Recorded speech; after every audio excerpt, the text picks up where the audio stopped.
Hello student, today we will study about Kingdom Monera. In previous class we have studied about the biological classification and we are continuing that topic. In our previous topic we have studied about the biological classification in which we have learned about the five kingdom system.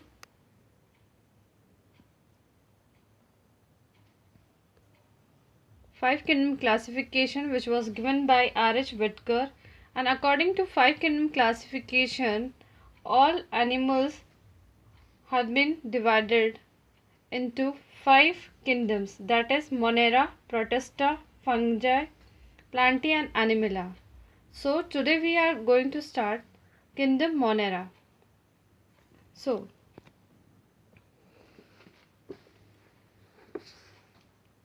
हमने अपनी previous class के अंदर जो है biological classification पढ़ा है, उसमें हमने देखा कि कितने किंगडम्स में डिवाइड किया है आर.एच. विटकर ने 5 किंगडम में, that is Monera, Protista, Fungi, Plantae and Animalia. तो today we will going to start kingdom Monera. So kingdom Monera contain all the bacterias. It contain all the bacteria and the sole member of this kingdom is bacteria. यानी जो kingdom Monera है उसमें सारे क्या आते हैं, bacteria. और उसमें सिर्फ अकेला जो है वो क्या होता है, सिर्फ बैक्टीरिया ही होते हैं. इन जितने भी बैक्टीरिया है वो किस किंगडम में मिलेंगे, मोनेरा में. और they are abundant microorganism, they are the most abundant microorganism. ये सबसे ज़्यादा पाए जाने वाले माइक्रो ऑर्गेनिज्म है. Bacteria occur almost everywhere. 100 of bacteria are present in the handful of soil.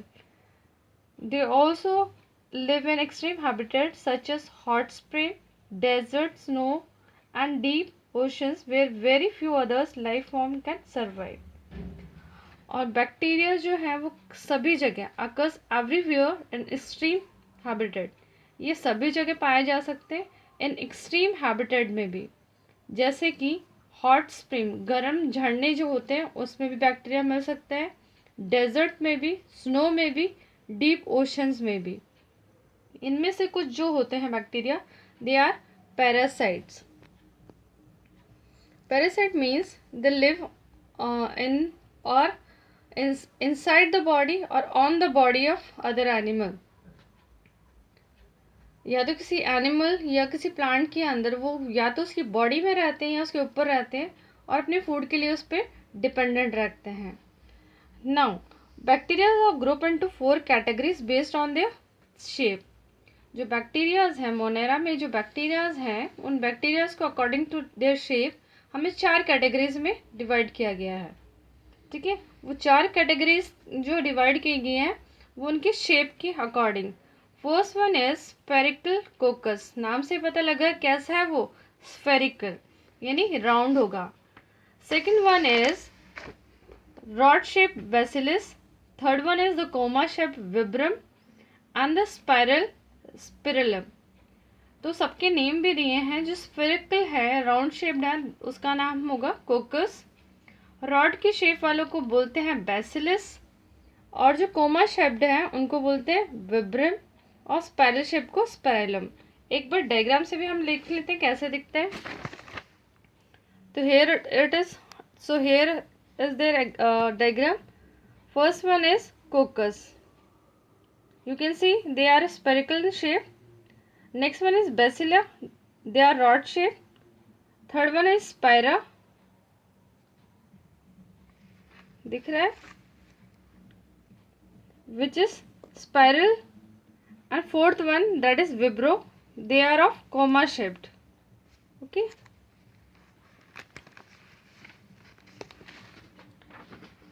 अब आपको दिख रहा होगा कि जो स्ट्रक्चर है, their structure is very simple but they are very complex in behavior. उनका स्ट्रक्चर तो बहुत सिंपल आपको दिख रहा है पर they are very complex in behavior. For example,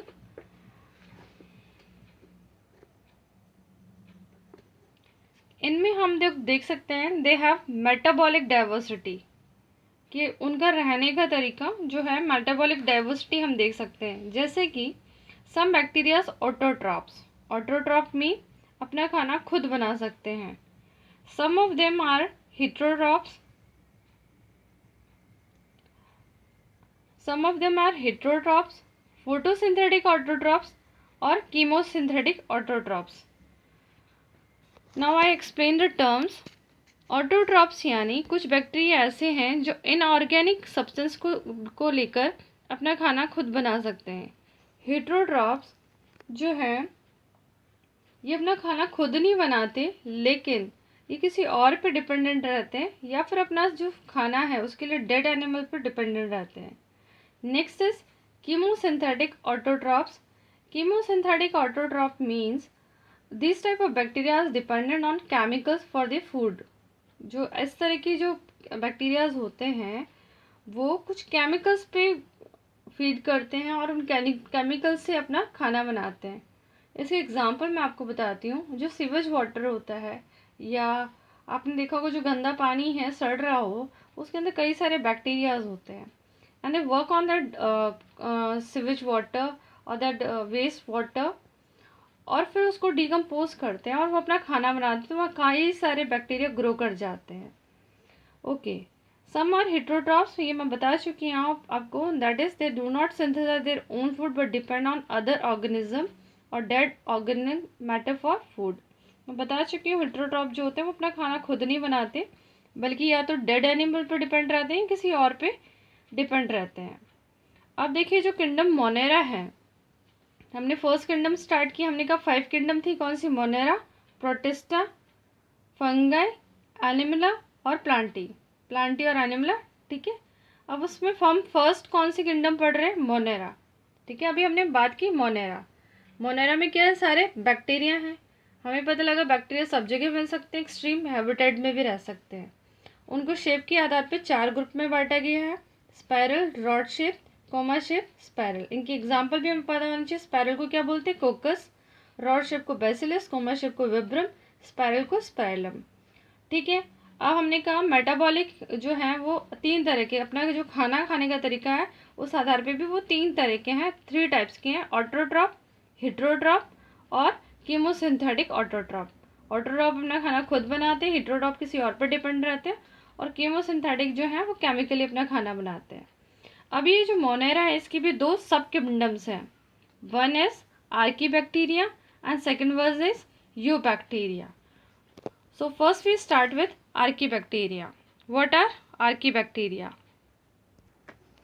Now, archaebacteria, these bacteria are special since they live in some of the most harsh habitats such as extreme salty area, halophiles, hot spring, thermoacidophile and marshy area, that is मेथनोजेंस. अब ये भी बहुत interesting है. ये जो archaebacteria हैं ये special kind of जो है बैक्टीरिया हैं. क्यों? क्योंकि बहुत ज़्यादा हार्श हैबिटेट में भी ये लोग रह सकते हैं, जैसे कि सॉल्टी एरिया को हम क्या बोलते हैं? हैलोफिल्स. हॉट स्प्रिंग, बहुत ज़्यादा गर्म झरनों में, ठीक है, जहाँ पे थर्मोएसिडोफिल्स जो बैक्टीरियाज रहते हैं उनको बोला जाता है. और मार्शी एरिया, कीचड़ जैसे एरिया में, उनमें रहने वालों को बोलते हैं मेथनोजेंस. ठीक है, ये 3 टाइप ऑफ बैक्टीरिया जो हैं वहाँ पे मिलते हैं. अब जो आर्कीबैक्टीरियाज हैं, यहाँ मैंने आपको एक जो है एक रे डायग्राम से शो कर दिया है. यहाँ रे डायग्राम से शो कर दिया है कि सॉल्टी एरिया में रहने वाले हैलोफाइल्स, हॉट स्प्रिंग में रहने वाले एसिडोफाइल्स और मार्शी एरिया में रहने वाले मेथनोजेंस. अब है they differ from other bacteria in having a different cell wall and this feature responsible for the survival in extreme condition. अब देखिए बैक्टीरिया तो सारे ही हैं, पर इन बैक्टीरिया में क्या खास बात है? इनमें खास बात ये है आर्कीबैक्टीरिया में कि they have different cell wall structure. इनका जो सेल वॉल स्ट्रक्चर है वो दूसरे बैक्टीरिया से थोड़ा डिफरेंट है और वही इनको हेल्प करते हैं ऐसे एक्सट्रीम इन्वायरमेंट में रहने के लिए.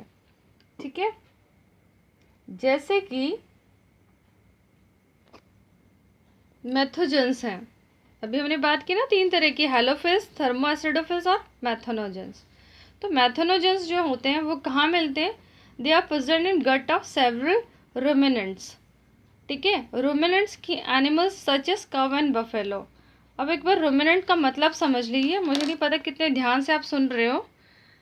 रुमिनेंट्स मतलब वो वाले एनिमल्स जो जुगाली करते हैं, इन हिंदी कि वो जो जुगाली करते हैं उन एनिमल्स को रुमिनेंट करते हैं। इन इंग्लिश कि those animals whose able to ferment their food in rumen. Rumen जो है एक स्टमक का पार्ट है और इनमें ये कैपेबिलिटी होती है कि अपनी फूड को फर्मिनेट कर सकते हैं, फूड को पेट में स्टोर करते हैं, फिर वापस ही मुंह पे लाते हैं, उसको जुगाली करके फिर अगेन जाता है स्टमक में और फिर डाइजेस्ट होता है। तो ऐसे ही एनिमल, तो हिंदी में वेरी सिंपली हम बोल सकते हैं जो जुगाली कर पाते हैं, उन एनिमल्स की गट यानी पेट के अंदर ये जो है मैथनोजस मिलते हैं। और ये किसके लिए रिस्पॉन्सिबल रहते हैं? They are responsible for the production of methane. Okay, और वो ये जब उसके पेट में रहते हैं, ठीक है, तो वो है कि वो रिस्पॉन्सिबल रहते हैं मीथेन के लिए। इसलिए जो काऊ डंग है या बफेलो डंग है उसमें ऑलरेडी क्या रहता है? मीथेन। इसलिए आपने देखा होगा कि काऊ डंग और जो है इनको कई विलेजेस में पहले, अभी भी शायद, कि उनको जो है एज ए फ्यूल यूज़ किया जाता है, बर्न किया जाता है, खाना कुक करते हैं। क्यों? क्योंकि उनमें मीथेन है, तो दे आर इजीली उनको जला सकते हैं, ठीक है, बर्न कर सकते हैं। नेक्स्ट इज, अभी हमने बात की दो क्लासेस थी, एक जो है, तो एक था आर्की बैक्टीरिया। अब आर्की बैक्टीरिया की बात जो है दैट इज यू बैक्टीरिया। जो एक और किंगडम है मोनेरा की, दैट इज यू बैक्टीरिया। अब यू बैक्टीरिया जो है जो हाँ वो है, they are 1000 of different eubacteria. 1000 प्रकार की यू बैक्टीरिया, बहुत सारे हैं। और इनको कई बार बोला जाता है ट्रू बैक्टीरिया। इनको क्या कहा जाता है? True bacteria. ठीक है, इनकी कैरेक्टरिस्टिक्स क्या हैं? इनकी कैरेक्टरिस्टिक्स हैं कि presence of rigid cell wall. इनमें जो है एक मोटी सेल वॉल होगी, और if motile they have flagella. ठीक है, मोटाइल मीन्स अगर वो मूवेबल है, अगर वो मूवेबल है तो उनमें क्या होगी? फ्लैजिला।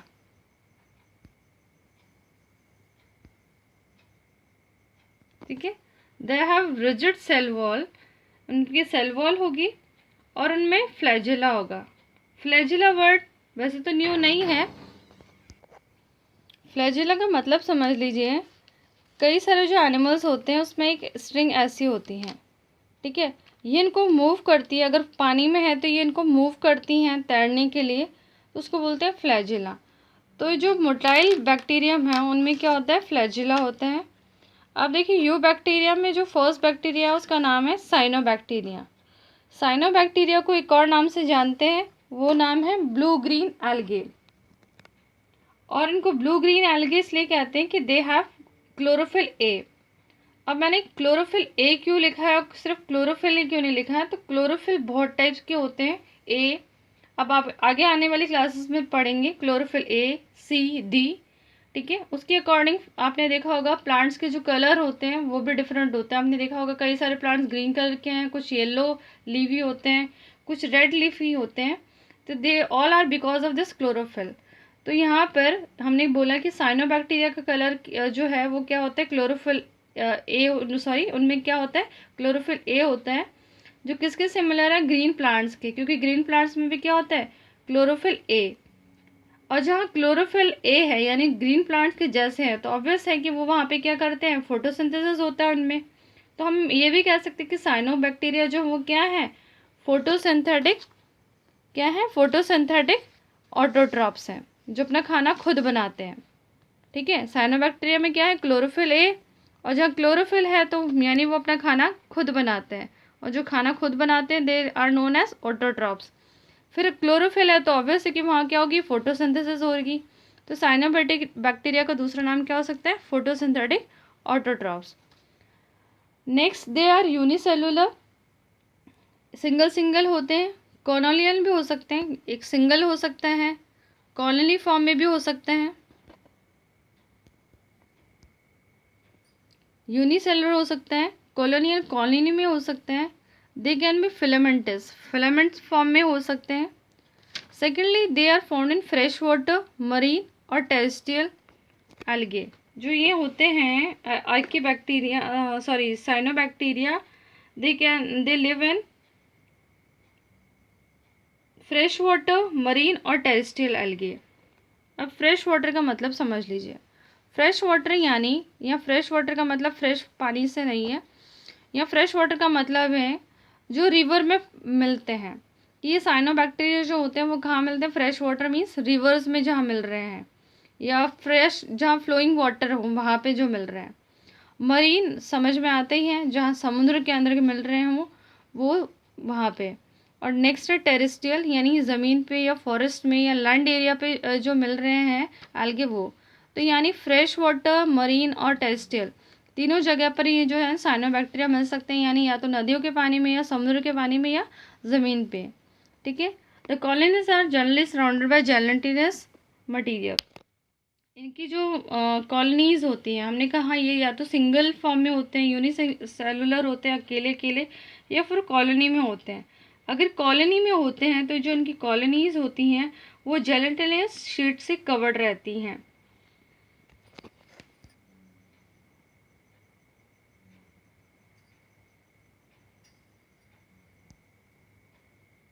अब देखिए, ये जो साइनोबैक्टीरिया होते हैं वो कहीं पोल्यूटेड वाटर पे ब्लूम की तरह छा जाते हैं, और इनमें से जो कुछ होते हैं साइनोबैक्टीरिया वो केपेबल रहते हैं एटमॉस्फेरिक नाइट्रोजन को फिक्स करने के लिए। इनमें जो हैं कुछ में क्या होते हैं, स्पेशलाइज्ड सेल्स होते हैं जिनका नाम है हेटेरोसाइट, और ये हेटेरोसाइट पाया जाता है नॉनस्टॉक और एनावेना। नॉनस्टॉक और एनावेना एग्जाम्पल है साइनोबैक्टीरिया के ही, और इनमें से ये कैपेबल रहते हैं नाइट्रोजन जो है एटमॉस्फेयर में फ्रीली है उसको चेंज करने में, उसको फ्रीली जो है हम लोग बोल सकते हैं उसको फिक्स करने में। तो एक बार हम लोग नॉनस्टॉक का जो है डायग्राम देख लेते हैं। ये है नॉनस्टॉक का डायग्राम, ये देखिए। और हमने बोला इसमें क्या होता है, स्पेशलाइज्ड सेल्स होते हैं। ये है हेटेरोसिस्ट, दिख रहा है, ये हेटेरोसिस्ट। ये जो है वो कैपेबल रहता है एटमॉस्फेरिक नाइट्रोजन को फिक्स करने के लिए। और अगर इसके साइड में अगर कोई ग्रीन प्लांट है तो उसको जो है एटमॉस्फेयर से नाइट्रोजन ये कैप्चर करेगा और ये उसको दे सकता है।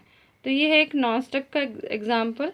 तो हम बोल सकते हैं नॉनस्टॉक क्या है, एक ब्लू ग्रीन एल्गे, या फिर हम बोल सकते हैं इजी वे में ब्लू ग्रीन एल्गे क्या है, साइनोबैक्टीरिया। ठीक है। नेक्स्ट है, इनमें जो क्वालिटी होती है, एक हमने कहा साइनोबैक्टीरिया, और दूसरा है ये एक जो है जो यू बैक्टीरिया होते हैं वो कैसे होते हैं, कीमोसिंथेटिक ऑटोट्रॉप्स। तो कीमोसिंथेटिक का मतलब मैंने बताया था कि ये क्या कर सकते हैं, these bacteria oxidise various inorganic substances such as nitrate, nitrites and ammonia and use the release energy for their ATP production. तो जो कीमोसिंथेटिक ऑटोट्रॉपिक बैक्टीरियाज हैं, तो ये क्या करते हैं, जितने भी इनऑर्गेनिक सब्सटेंसेस हैं, कौन कौन से, देखिए कौन कौन से सब्सटेंस है, नाइट्रेट, नाइट्राइट और अमोनिया। जो भी एटमॉस्फेयर में इनऑर्गेनिक सब्सटेंस है उनको क्या करते हैं, चेंज करते हैं, ऑक्सीडाइज करते हैं, और उनसे खूब सारी एनर्जी जो है वो रिलीज करते हैं। सिंपल वे में मैं बोल सकती हूँ फिर से कि नाइट्रोजन फिक्सेशन का काम करते हैं। They play a great role in recycling nutrients like nitrogen, phosphorus, iron and sulphur. तो हमने साइकिल्स पढ़ी हैं छोटी क्लास में, nitrogen cycle, phosphorus cycle, iron and sulphur, जहाँ पे जो होते हैं जियोकेमिकल साइकिल्स जो हमने पढ़ी थी उनमें क्या होता है, एक एलिमेंट होता है वो रोटेट करता है इन्वायरमेंट में और वापस पहुँच जाता है, रोटेट करता रहता है। तो उसमें ऐसी रोटेशन में जो है एनवायरनमेंट से लेता है और काफ़ी जो है ट्रॉपिक लेवल्स पर ट्रैवल करता है ये सब कुछ। तो ऐसा ही जो है ये यू बैक्टीरिया जो हैं वो भी एक इम्पॉर्टेंट रोल प्ले करते हैं न्यूट्रिएंट्स जो हैं उनके फ्लो में या रिसाइकलिंग में, जैसे नाइट्रोजन है, फॉस्फोरस है, iron and sulphur. Next is heterotrophic bacteria. Heterotrophic bacteria are the most abundant in nature. जो यू बैक्टीरिया में हेटेरोट्रॉपिक बैक्टीरिया ये बहुत ज़्यादा मिलते हैं क्योंकि ये क्या है, डीकम्पोजर्स है। डीकम्पोजर हमें पता है, डीकम्पोजर का काम क्या होता है, डेड एनिमल या डेड प्लांट को डीकम्पोज करना।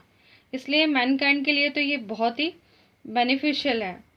As they are helpful in making curd from milk. ऐसे कुछ जो हेटेरोट्रॉपिक बैक्टीरियाज होते हैं वो हेल्पफुल भी रहते हैं जैसे दूध से दही बनाने के लिए, और इनसे कई सारे एंटीबायोटिक्स भी बनाए जाते हैं। तो काफ़ी डिजीज़ेस जो हैं उनको क्योर के लिए हमें क्या लेने पड़ते हैं, एंटीबायोटिक्स। तो कुछ बैक्टीरियाज जो होते हैं उनसे क्या बनाई जाती है, एंटीबायोटिक। कौन से, हेटरोट्रॉपिक से।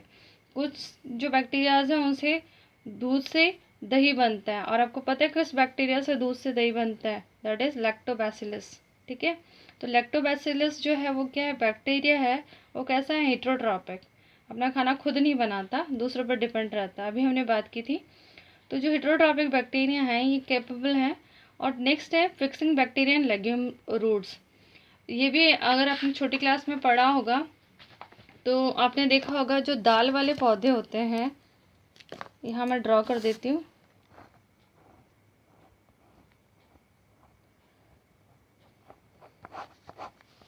ये देखिए, ऐसे दाल वाले जो पौधे होते हैं उनकी जड़ों में ऐसी गांठें होती हैं।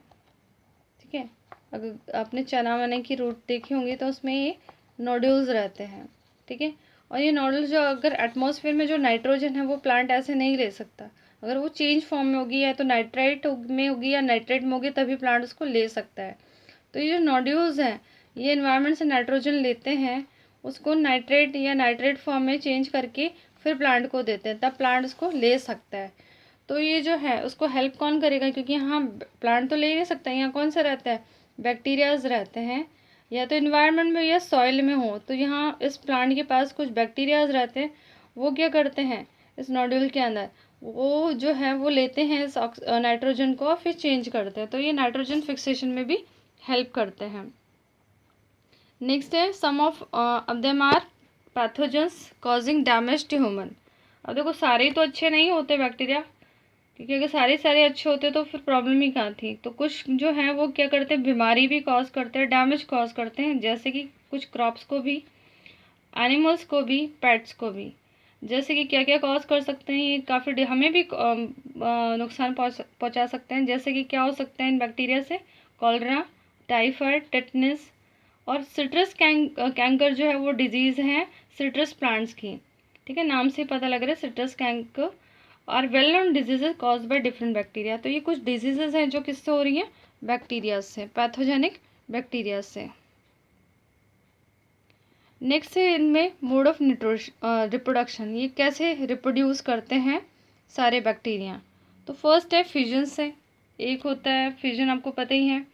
नेक्स्ट है अगर अनफेवरेबल कंडीशन है तो दे प्रोड्यूस स्पोर्स।